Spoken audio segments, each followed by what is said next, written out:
పారిశుద్ధ్యాన్ని మెరుగుపరచడం కోసం ఒక 90 రోజులు స్పెషల్ క్యాంపెయిన్ నిర్వహించడానికి నగర కమిషనర్ గారిని అభినందిస్తూ దానికి సంబంధించి ఏదైతే వర్కర్లకు సంబంధించి నిన్న కౌన్సిల్లో మరి ఎమ్మెల్యే గారు రామాయణ గారు అడిగిన ప్రశ్నకు 140 మంది వర్కర్లు తీసుకుంటామని చెప్పారు. ఆ 140 మంది వర్కర్లు ఇప్పటికే మరి రేషనలైజేషన్ అయింది ఒక పక్క, అట్లాగే మరి 140 మందిని తీసుకొని ఈ నగరంలో పారిశుద్ధ్యానికి మరి మెరుగుపరచడం కోసం చర్యలు తీసుకోవడం అభినందనీయం. కానీ ఏదైతే మరి 10-15 సంవత్సరాలుగా మరి బదిలీ వర్కర్లుగా నగరపాలక సంస్థలో పనిచేస్తూ ఉన్నారు. ఉదయం 5 పాపం మత్తలకు వస్తూ ఉన్నారు.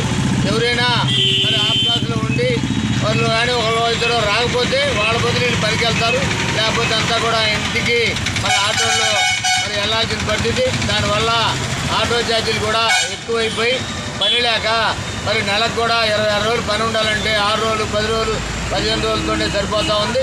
అందువల్ల వాళ్ళ కుటుంబాలన్నీ కూడా మరి బదిలీ కార్మికులు ఇబ్బంది పడుతూ ఉన్నారు.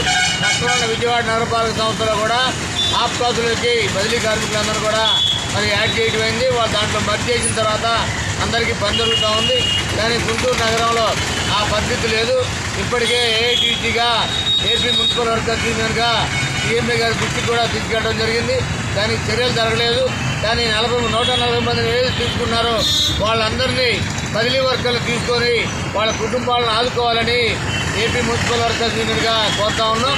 వాస్తవంగా వాళ్ళకి బ్యాంక్ అకౌంట్లు ఉన్నాయి, ఎఫ్ఆర్ఎస్ నమోదైంది, అట్లాగే ఆఫ్కోర్స్లో వాళ్ళంతా ఉన్నారు. కాబట్టి అట్లాగే ఈ కరోనా కాలంలో కూడా పనిచేసిన మరి బదిలీ వర్కర్లతో పాటు కరోనా వర్కర్లు కూడా వాళ్ళ 250 మంది ఉన్నారు. అవసరమైతే వాళ్ళని కూడా తీసుకొని నగర పారిశుద్ధ్యాన్ని మెరుగుపరచాలని ఏఐటీసీగా కోరుతా ఉన్నాం. కొత్త వాళ్ళని తీసుకోవడం వల్ల బేరాలు జరుగుతూ ఉన్నాయి. మరి బోటాలంతా కూడా రేట్లు పెట్టి కార్మికుల దగ్గర డబ్బులు తీసే పరిస్థితి వస్తూ ఉంది. కాబట్టి దాన్ని దృష్టిలో పెట్టుకొని బదిలీ వర్కర్ని అట్లాగే అవసరమైతే కరోనా వర్కర్ని తీసుకొని నగర పారిశుద్ధ్యాన్ని మెరుగుపరచాలని కమిషనర్ గారికి మరి డిమాండ్స్లో కూడా వారికి లెటర్ కూడా ఇచ్చి రావడం అయింది. దాని మీద చర్యలు తీసుకోవాలని కోరుతా ఉన్నాం.